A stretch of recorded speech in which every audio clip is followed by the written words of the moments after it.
Bom dia, nós estamos de volta aqui no canal Força Educação e eu quero conversar com vocês sobre a segunda aula de Sociologia ou o surgimento da Sociologia. Hoje nós vamos falar sobre o positivismo e o pai da Sociologia, o pai doutrinário e não o pai científico. E nós vamos falar de Auguste Comte ou Auguste Comte, como a gente fala aqui no Brasil, e eu convido a todos para ouvirem essa história. Quem me conhece, por favor, já deixa o joinha, se inscreve no canal.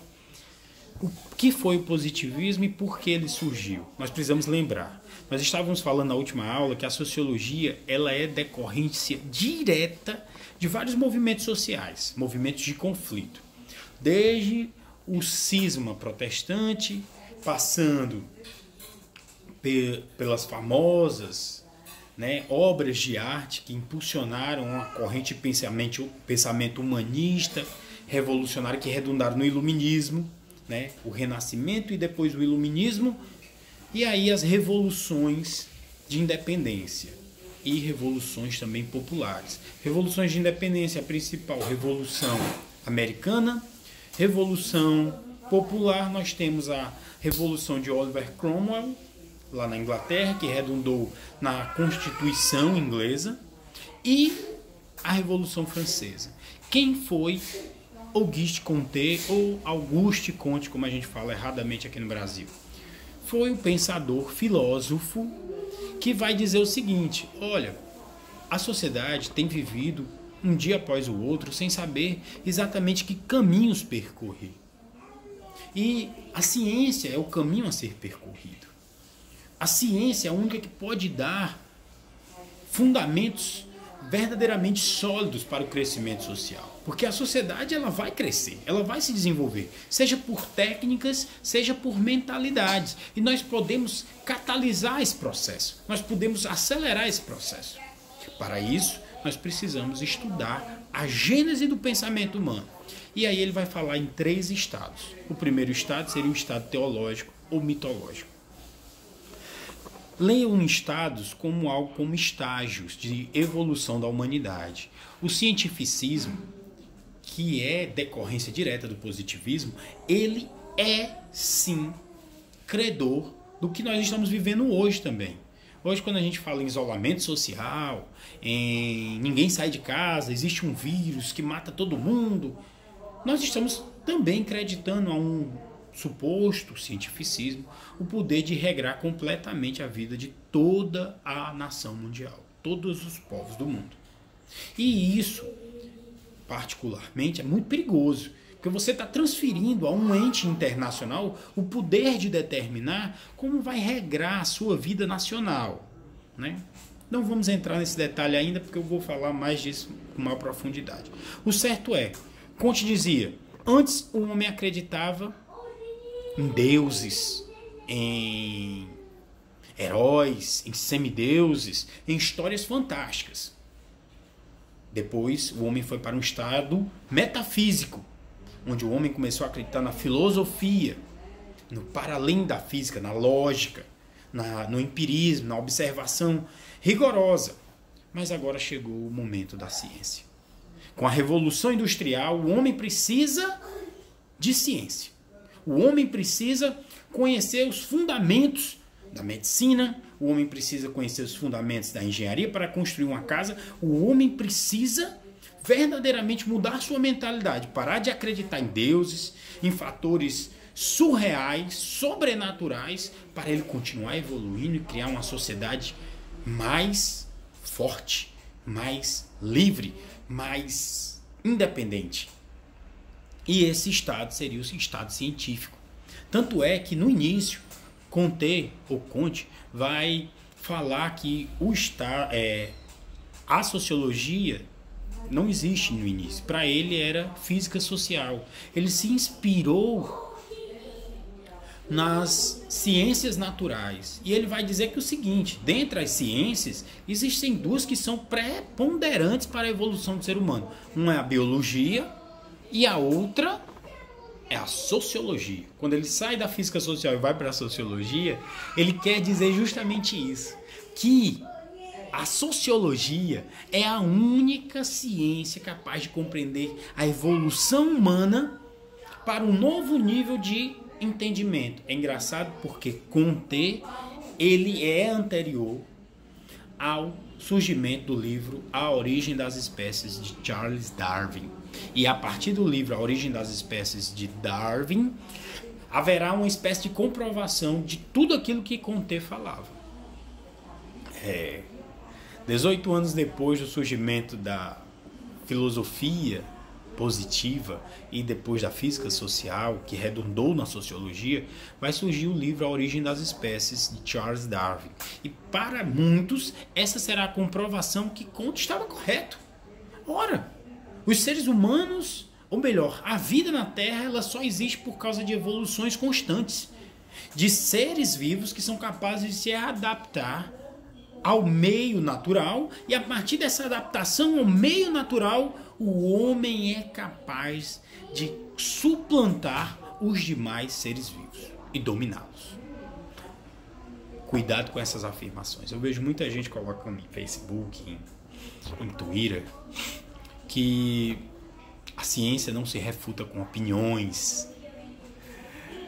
E eu tenho para dizer para vocês que a ciência é baseada em hipóteses, que é pura metafísica. Felizmente, a ciência não é exata. Nunca foi. Somente uma pessoa que nunca estudou ciência pensa isso. É como o sujeito pensar que a matemática é sempre exata. Os fundamentos da matemática, as propriedades fundamentais da matemática, não são matemática, são filosofia. Então é importante a gente saber que o pensamento de Comte, ele é muito interessante, mas ele é eivado de problemas. E o primeiro problema é acreditar nesse evolucionismo. O evolucionismo, por exemplo, vai dizer que para as grandes sociedades seria permitido, por exemplo, a mortandade de dezenas e dezenas de milhares de pessoas, de milhões de pessoas, até de bilhões, que eram as pessoas mais pobres, pois elas eram plenamente substituíveis. Também esse cientificismo vai dizer que é possível você pegar alguém que morreu e estudá-lo friamente, como se ele não tivesse parentes, não tivesse uma história. Eu digo isso porque o cientificismo nasceu numa época em que muitos dos que nós hoje conhecemos como médicos violavam corpos nos cemitérios para descobrir a origem das doenças e o tratamento. Isso foi feito muitas vezes. Esse cientificismo também permitiu que fossem feitos testes com pessoas de diversas nações consideradas mais pobres ou mesmo pessoas de condição intelectual inferior. Então foi o cientificismo que possibilitou, por exemplo, situações terríveis como a expansão europeia do século XIX, inclusive a Primeira Guerra Mundial, e justificou o projeto eugênico do nazismo, do coletivismo nazista. Mas isso é uma história que a gente ainda vai debater com maior profundidade quando a gente falar de Hannah Arendt, né, e as origens do totalitarismo, que eu quero incluir aqui nos nossos vídeos.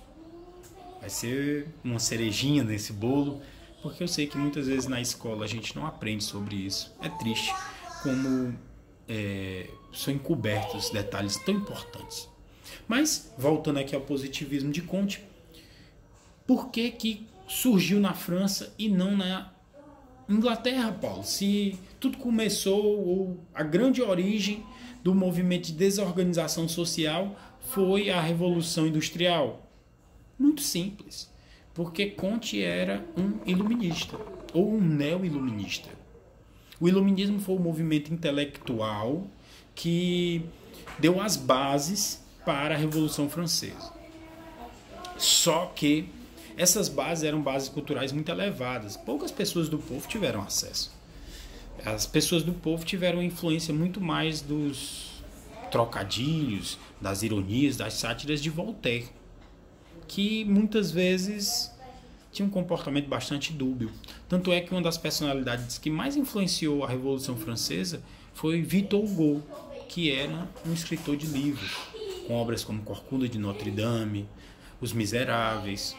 E essas coisas precisam ser ditas, porque foram influências muito fortes. Comte era devedor disso. E ele acreditava que a desorganização social provocada pela Revolução Francesa só poderia ser reimplantada através de um Estado forte. Um Estado onde as pessoas transferissem a sua fé, que antes era destinada ao mundo espiritual transcendental, dos mitos, das lendas, dos deuses, ou mesmo do Deus único, judaico-cristão, para a ciência. Era uma fé que seria estatizante. Quem vai ser bebedor dessa teoria, muito fortemente, vai ser Karl Marx. Karl Marx, ao desenvolver a ideia de um comunismo, ele vai dizer que deva ser transferida ao Estado a solução de todos os conflitos sociais. Somente um Estado governado por pessoas do povo, os proletários, os operários, pode entender como solucionar a vida de todos. E aí, quando você transfere até a sua fé para o Estado, você está completamente obliterado, esvaziado, ausente de qualquer decisão pessoal, pois tudo é o Estado. É por isso que muitas pessoas não entendem quando a gente diz assim: o comunismo é um coletivismo. Ele é um coletivismo porque ele diz isso, você transfere tudo ao Estado. O Estado decide tudo.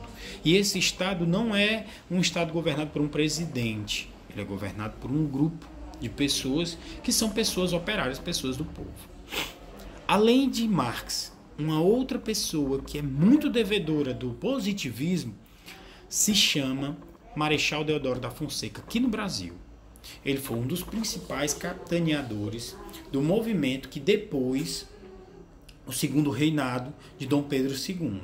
Ou seja, o Brasil era um país bastante desenvolvido para a sua época, tinha suas desigualdades sociais, principalmente em relação ao Rio de Janeiro e às províncias localizadas no Norte e Nordeste, mas era, sem dúvida, um país bastante alheio aos conflitos mundiais. O Brasil era bastante pacífico.